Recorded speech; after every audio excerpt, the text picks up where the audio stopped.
Maandiko, vitabu vya dini yanasema asiye nacho atapokonywa na mwenye nacho ataongezewa. Lakini pia kutokana na uwepo wa nadharia kwa vijana kukimbia ujenzi, kwa maana kwamba ujenzi ni kitu cha gharama kubwa, imeweza kupelekea wengi kuwa wanatafuta maeneo au nyumba za kupanga, kitu ambacho ni fursa kwa wale ambao tayari wameamua kuthubutu na kutaka kujaribu kufanya uwekezaji katika majengo ya kupangisha. Sasa hili ni aina ya jengo ambalo linafaa kutengenezwa au kujengwa na wewe hapo ambaye unataka kuthubutu biashara hii ambayo ina faida kwa eneo lolote lile ambalo utakalokuwa unatamani kufanya uwekezaji huu. Hii ina unit 4 kama unavyoweza kuona hapo, na kila unit ina chumba kimoja, sebule pamoja na jiko, na pia kuna choo cha public katika kila chumba. Kwa hiyo tunaweza kusema kwamba ni chumba kimoja self, sebule na jiko, kila kitu kizuri, kila kitu kipo ndani humo. Kwa hiyo ukiangalia chumba kiko na nafasi kubwa, lakini pia jiko liko na nafasi ya kutosha, sebule iko na nafasi ya kutosha. Kwa nini ujenzi wa majengo haya? Ni kwa sababu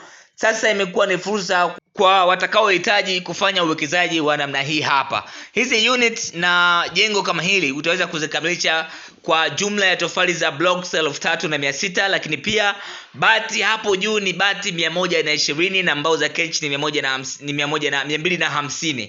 Mbao za kench ni 250, tofali 3600 za blocks, lakini pia mbao za kench ni 250. Na ukija kuangalia unapata unit zote 4, na jengo hili ni la kisasa sana kwa sababu liko na mahitaji yote ya msingi ambayo mtu atayahitaji katika nyumba ya kupangisha.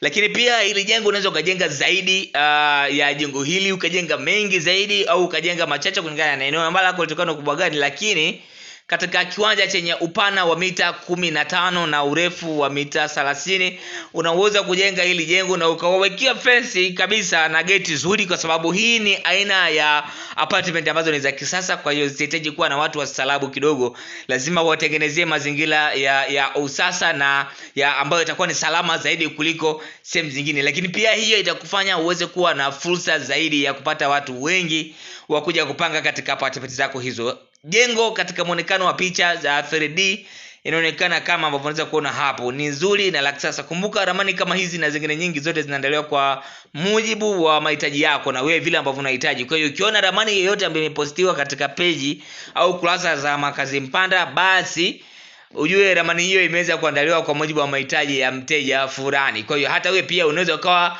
miongoni mwa watu ambao watakaoandaliwa ramani kwa ajili yako. Unaweza ukatupia mahitaji yako na tukaweza kuandaa ramani vile ambavyo wewe unahitaji. Unaweza ukaandaa ramani zaidi ya hii katika eneo lako, lakini hata kama kiwanja chako kitakuwa kidogo namna gani, wewe tutumie tu vipimo vya kiwanja chako, then tutakushauri ni aina gani ya jengo utataka kujenga hapo, ni jengo lipi litafaa liweze kukupa faida zaidi na kulingana na uwekezaji ambao unatamani kuweka hapo. Niwaambie tu kwamba biashara hii ni kubwa na ni nzuri sana, kutokana na saikolojia ya vijana wengi kuamini kwamba ujenzi ni gharama, ujenzi ni kwa ajili ya wale ambao wana pesa peke yake.